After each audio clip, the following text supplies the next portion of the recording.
Hey guys, welcome back to another episode of the 89 Garage. In today's episode, we're going to replace the high-speed relay on my 2007 Yaris cooling fan. Alright, here's our subject right here. I just recently did the entire cooling system on this. We also had an issue with the high-speed relay, and that is going to be located right in here in this fuse box. So basically what happens is low speed works because it runs through the resistor that's inside here it's mounted to the frame. Low speed works there, and then it bypasses that with this relay. Like when the AC is on or it gets too hot, it bypasses and sends a full 12 volts to the fan. Otherwise, I don't know, it's probably getting like 5 or 6. The resistor inside there is, I want to say 1.2 or 1.3 ohms. So the other night I was having a hard time getting high speed to turn on, so I actually got in the fuse box, pulled the relay out and put it on my tester and repeatedly pushed the button, and it broke free. So it is currently working at the moment. I did not film it not working, but you're gonna have to take my word for it. I also wouldn't have bought a brand new one if it was indeed working still. But this one's it right here, this little guy, the reddish brown. And we're just going to take this right out.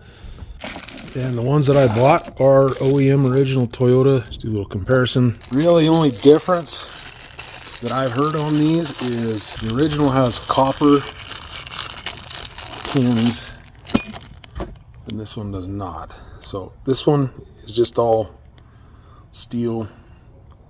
This one's got copper. Let's do them side by side there. But anyway,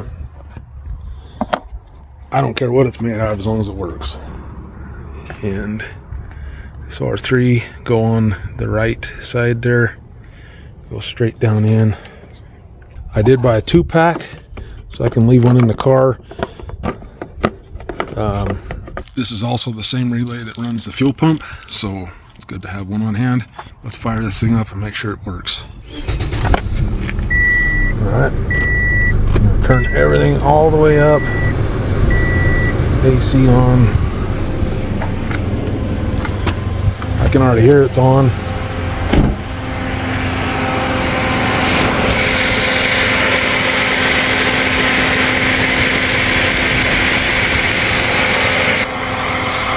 Before, the fan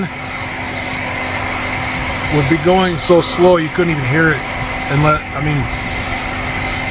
You probably know what I'm talking about. There is a speed on this fan you can't hear. That's what it would go to. And then when it would try to go to high, the motor would bog down and shake really bad, like it was trying to kick on, and it just never did. Anyway, that's how you go about replacing your high-speed relay for the cooling fan on your Toyota Yaris. Peace out, guys. Take care. So I opened this thing up. I wanted to look in here and just see. It's pretty burnt in there. So I'm going to guess that that's not contacting very well. The other thing is, I don't know if you noticed, but that fan stayed on the whole time. It was kicking on and off on me all the way home today. Anyway, now I'm leaving. See ya.